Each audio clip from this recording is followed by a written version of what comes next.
76 साल की श्री बाबा दयाराम साहेब की, परमहंस रामरतनदास महाराज की, गुरुजी मंगलदास महाराज की, अपने अपने गुरुदेव की, सर्व सुंदर साथ की। वंदे भारत मातरम। धन्य धन्य नूर सब में रयो भराई, देखें आत्म समुख कयो न जाए।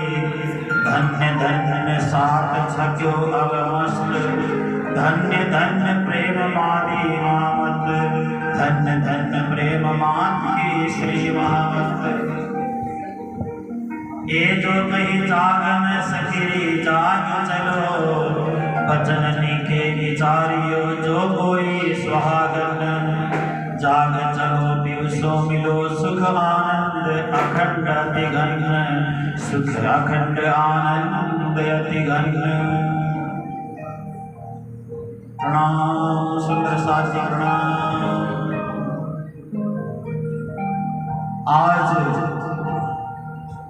इस सुंदर शुभ अवसर पर आप सभी के बीच दूर दूर से पधारे हुए सभी विद्वद्गण, धर्म रचक प्रचारिकायगण, आपने जिनका प्रवचन सुना, आदरणीय सुभाष कृष्णानंद जी, आशीष कृष्ण प्रणामी जी जो मंच का संचालन कर रहे हैं, और श्रीमद् भागवत वाणी की नगर चर्चा में सदा आप सभी को निमग्न करने वाली साधिका आराधना किशोरी जी, वाणी का गायन कर रही अनुषा प्रणामी जी, और इस मंदिर के आदरणीय पुजारी जी महाराज, जिन्होंने सुंदर सुंदर भजन गा करके आपको नाचने में मजबूर किया। ऐसे शिवम कुमार भजन गायक जी, उनकी मंडली, और सिद्धाम पन्ना से पधारे हुए श्री अखंडानंद जी महाराज, और जिनके इस पावन विवाह पर्व पे आने का सुंदर अवसर, आशीर्वाद पर्व पे आने का सुंदर अवसर मुझे प्राप्त हुआ। ऐसे मेरे प्रिय पुत्र समान श्री विपिन प्रणामी जी, और उनके होने वाले ससुर जी रमण प्रणामी जी, और उनकी होने वाली धर्म पत्नी प्रेरणा प्रणामी जी, और आप सभी धर्म प्राण माताएं बहनें सुंदर साथी, आप सभी को मेरी ओर से 2 साल के बाद करवत कोटि कोटि प्रेम प्रणाम। प्रणाम बोल दीजिए, पाप नहीं लगेगा। प्रणाम प्रणाम जी। 1-2 चीज मैंने यहाँ आकर के अनुभव किया, बड़ा अच्छा अनुभव मेरा निकला। वाणी चर्चा थोड़ी देर करूंगा, क्योंकि समय को ध्यान में रखते हुए उसके बाद पूर्णाहुति के द्वारे में चलेंगे। अच्छा अनुभव मेरा ये रहा, यहाँ जयकारा लगाने की परंपरा नहीं है। ये कितना अच्छा मेरा अनुभव है। हम यहाँ से प्राणनाथ प्यारे की बोलते, आप जयकारा बोलते ही नहीं हो। पता नहीं ये शिक्षा आपको कहाँ से मिली, मैं नहीं जानता, लेकिन बड़ा अच्छा अनुभव रहा। यहाँ जयकारा नहीं लगाना चाहिए। दूसरा, प्रणाम बोलते हैं तो जवाब नहीं मिलता है। प्रणाम का जवाब प्रणाम ही होना चाहिए। अगर आप बड़े से बड़े संत महात्मा गुरुजन को भी प्रणाम बोलेंगे तो हम बदले में खुश रहो नहीं बोल सकते, बदले में हम भी प्रणाम ही बोलेंगे।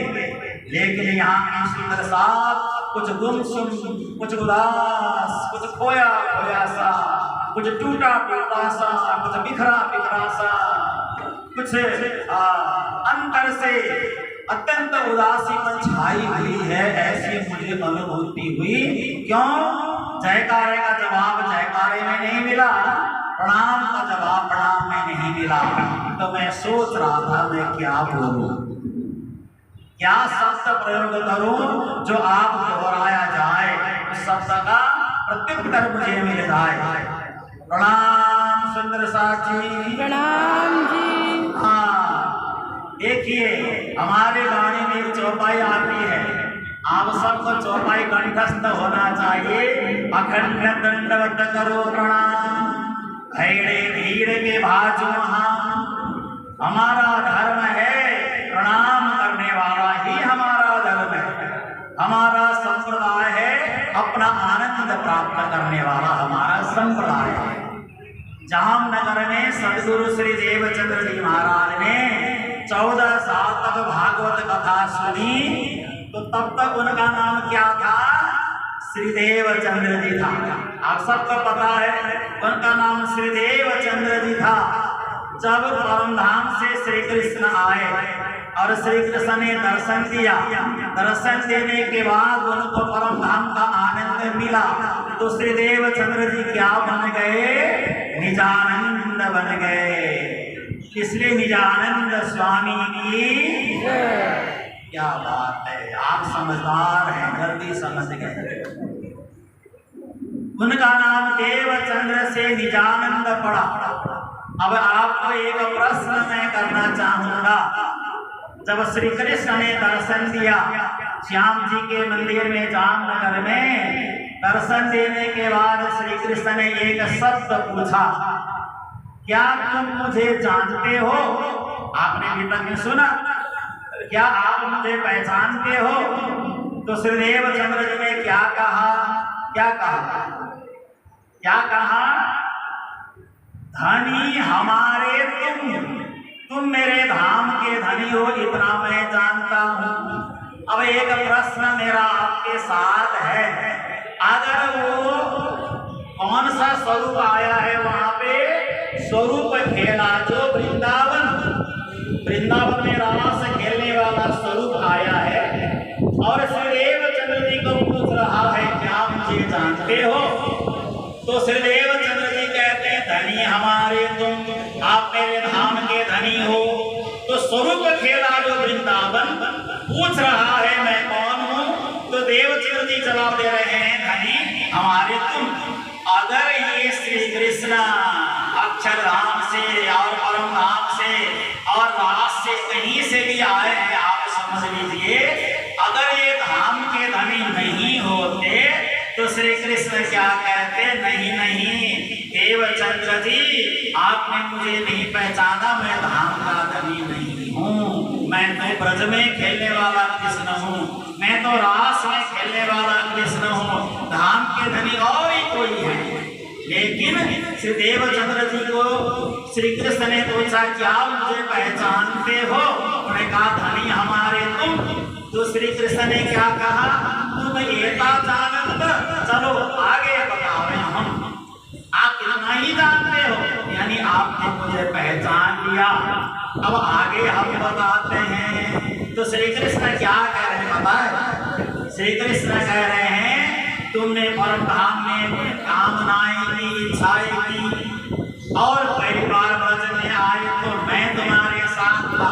ये कौन कह रहा है? श्री कृष्ण। ध्यान देना, श्री कृष्ण कह रहे ब्रज में आए तो मैं तुम्हारे साथ था, रास में आए तब भी मैं तुम्हारे साथ था, और जागने के ब्रह्मांड में आए हो तब भी मैं तुम्हारे साथ रहूंगा। ये कौन कह रहा है? ये किसकी आवाज है? ये कौन बोल रहा है? जो खेले ब्रज रास में खेलने वाला स्वरूप ये कह रहा है। तो हमें इस बात की पूरी समझदारी होनी चाहिए। रास में खेलने वाला स्वरूप, परमधाम का स्वरूप, ब्रज का स्वरूप, जागने के ब्रह्मांड में साक्षात स्वरूप श्री इंद्रावती तारतम का अवतार का स्वरूप एक ही है, भिन्न है ही नहीं। इसलिए जयकारे लगाने में कंजूसी ना करें। श्री कृष्ण चंद्र की जय। क्या बात है, जल्दी सीख गए। अब अगली बार फिर कभी आने का मौका लगा तो सिखाना नहीं पड़ेगा। तो ऐसा सुंदर श्री कृष्ण का ज्ञान, तारतम्य ज्ञान, अक्षरातीत परब्रह्म का ज्ञान श्री देवचंद्र जी महाराज को मिला। उस देवचंद्र जी महाराज निजानंद बन गए। इसलिए मेरे गुरु महाराज मंगलदास जी ने एक चौपाई बनाई, निजानंद को सुमिरि के सतगुरु का ध्यान, सुंदर साथ के चरण में दास करे प्रणाम। बार बार विनय करो सुंदर साथ से ये सेवक सेवा भाव में बाड़े प्रेम सजे। देखो मैं गुरुओं में कभी भेद नहीं मानता, चाहे मंगलदास महाराज जी हो, चाहे परमहंस महाराज जी हो, चाहे बाबा दयाराम साहब हो, सब एक ही है, कोई अंतर है ही नहीं, कोई भेद है ही नहीं। जहाँ भेद होता है वहाँ खेद होता है, जहाँ खेद होता है वहाँ सारे शिवों का उच्छेद हो जाता है। इसलिए भेद कदापि न करें, जहाँ भेद है वहीं भेद है और वहाँ सुख का उच्छेद हो जाता है, सुख समाप्त हो जाता है। पड़ोसी पड़ोसी जैसा नहीं रहता, अपना घर का व्यक्ति घर का जैसा नहीं रहता। आपस में भेद नहीं होना चाहिए। हम तुम एक वतन के अपनी रूह नहीं डोए, हम एक ही हैं मेरे लाडले सुंदर साथ जी, एक ही परम धाम में जाना है। जात पात ऊंच नीच का भेद भाव छोड़ो, जागो और जगाओ सबको समय है ऐसा आया। जात पात ऊंच नीच का भेदभाव त्याग दे, जगने और जगाने का समय आया है। अब नहीं जगेंगे तो कब जगेंगे, अब नहीं उठेंगे तो कब उठेंगे, उठने का समय तो आ गया है। घर घर घर से जाग जाएं। मुझे बड़ी अच्छी बात लगती है, हमारे गुरु तेग बहादुर जी महाराज हिंदू धर्म के लिए शहीद हो गए, उनको हिंद के चादर के नाम से जाना जाता है। मुझे बड़ा अच्छा लगता है गुरु अर्जुन देव जी महाराज हिंदुओं के लिए शहीद हो गए, उन्होंने कभी आग नहीं भरा, कितनी पीड़ाएं सहन की। ये पंजाब की धरती इतनी पावन धरती है। गुरु गोविंद सिंह जी महाराज युद्ध करते करते अपने चारों शहजादों को समाप्त करके खुद भी हिंदू धर्म की रक्षा के लिए समाप्त हो गए, मिट गए, अपने आप को समाप्त कर दिया। इसके लिए हिंदू धर्म की रक्षा के लिए अब उसी हिंदू धर्म में पार्टीशन आ रहा है। मैं शिव को मानने वाला, अरे शिव को मानने वाले के पास नहीं जाना चाहिए। मैं राम को मानने वाला, अरे राम को मानने वाला तो नफरत करने योग्य है। अरे मैं फलाना को मानने वाला, निशाना को मानने वाला, ये ढेर हिंदुओं को तोड़ रहा है। माताओं बहनों, मैं तो सबके यहाँ जाता हूँ, मैं तो शिव जी के मंदिर में, राम के मंदिर में, दुर्गा के मंदिर में, हनुमान के मंदिर में, मैं सब जगह जाता हूँ। आज तक मेरा धर्म बिगड़ा ही नहीं है। अगर मेरा धर्म मजबूत है तो कोई धर्म वाले मुझे बिगाड़ नहीं सकते। अगर मेरा धर्म कमजोर है तो मैं किसी का नाम लेने से भी संकोच करूंगा। इसका मतलब मुझे जो वैक्सीन लगा है, आत्मज्ञान का वैक्सीन, वो कमजोर वैक्सीन लगा है। मेरी इम्यूनिटी सिस्टम बड़ा कमजोर है, इसका मतलब, क्योंकि राम बोलते ही मेरा इम्यूनिटी सिस्टम खराब हो जाएगा, हनुमान बोलते ही मेरा इम्यूनिटी सिस्टम खराब हो जाएगा। मुझे जो गुरु महाराज ने आत्मज्ञान रूपी इम्यूनिटी सिस्टम भरा हुआ है, वो श्री राम के मंदिर में जाने से, भगवान शंकर के मंदिर में जाने से, गुरुद्वारे में जाने से, माता दुर्गा के मंदिर में जाने से डाउन कदापि नहीं आता है। अब होता है, अब बढ़ता ही जाता है। बोलो श्री सतगुरु महाराज की जय। इसलिए अपने इम्यूनिटी सिस्टम को मजबूत रखें। गुरु महाराज ने कान के माध्यम से जो तात्म ज्ञान रूपी जोश भरा है, उस जोश के सामने सब कुछ फीका है। आप जहां भी जाओगे वहां प्रकाश भरोगे, रोशनी भरोगे, आनंद भरोगे, उत्साह भरोगे, तब तो आप पक्के पावरफुल सुंदर साथ हैं।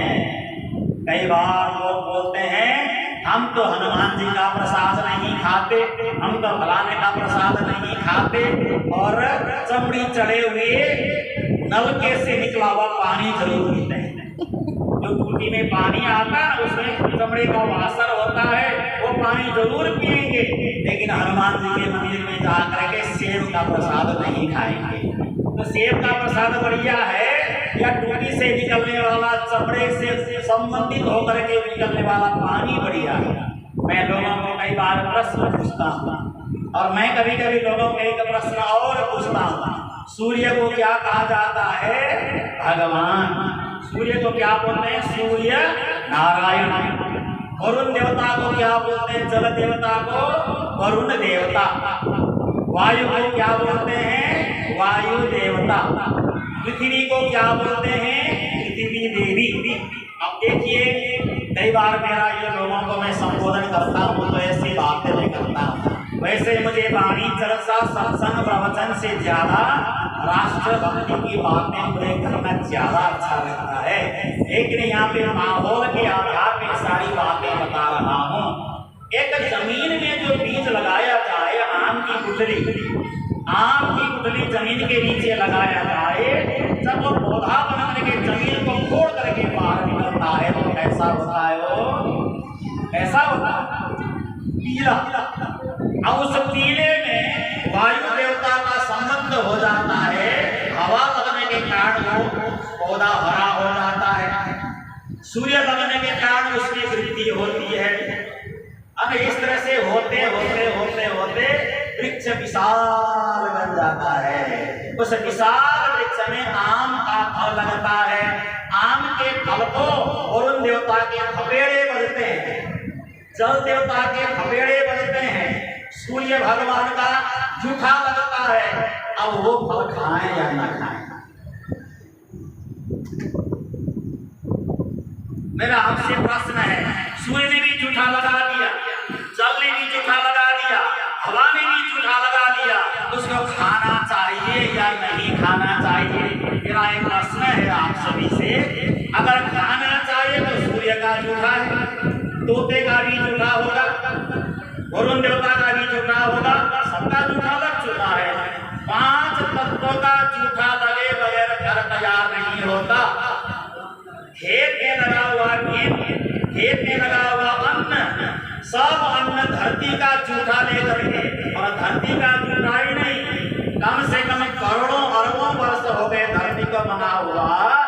इस धरती में अरबों खरबों लोग मारे गए, जिनकी राख, जिनकी शरीर की मिट्टी जमीन पे मिली हुई है, ऐसे मरे हुए सड़े हुए लोगों की मिट्टी और यूरिया को लेकर के गेहूं पैदा हुआ। गेहूं खाना चाहिए या नहीं खाना चाहिए? यूरिया कैसे बनाया जाता है? हड्डियों से बनाया जाता है। गाय की हड्डी, गाय के चीजों से दुनिया भर की हड्डी इकट्ठा करके यूरिया तैयार किया, और यूरिया गेहूं में डाला, और वो यूरिया के माध्यम से गेहूं तैयार हुआ। तो फुल्का खाना चाहिए नहीं खाना चाहिए? ये मेरा आप सबको प्रश्न है। आज तक किसी ने इसका जवाब मुझे नहीं दिया। पूरे बनानी आलम में किसी का जवाब मुझे आज तक नहीं मिला है। खाना चाहिए या नहीं खाना चाहिए? आप बताइए। खाना चाहिए, खाए बगैर गुजारा नहीं है, फिर हनुमान का प्रसाद सूखा कैसे बने? गुरुद्वारे में हलवा कैसे सूखा हो गया? मेरा आपको ये प्रश्न है, इसका जवाब मुझे दीजिएगा बाद में, है ना? मैं सामान्य आपको बातें बता रहा हूँ, सामान्य समझने के लिए बातें बता रहा हूँ। कई बार लोग तो ये प्रश्न कर देते हैं, हम तो कहीं का प्रसाद नहीं खाते, सिर्फ राज्य का ही प्रसाद खाते हैं। मैंने कहा मैं भी राज्य का ही खाता हूँ और किसी का नहीं खाता। कुछ भी मिल जाए तो रास्ते में बोल बगल में कुछ खाता ही नहीं। बोतल में पानी ला के मेरे को दिया गया, रास्ते में बोल के भोग लगा के मैं पीऊंगा, है ना? सब कुछ राज्य को अर्पण करके ही पीता हूँ। और गुरुद्वारे में जो हलवा मिला, रास्ते में बोल के खा लेता हूँ, रास्ते में अर्पण करके खाता हूँ, लेकिन खाता हूँ मांग करके, बढ़िया लगता है। एक बार 3 बार मांग के खा लेता हूँ, स्वादिष्ट लगता है। तो आज तक मेरा धर्म बिगड़ा नहीं है, आज तक मेरा मैं बढ़ाने का बढ़ा नहीं हूँ। मुझे तारतम ये 55 साल हो गए, है ना? 55 से भी ज्यादा ही हो गया होगा।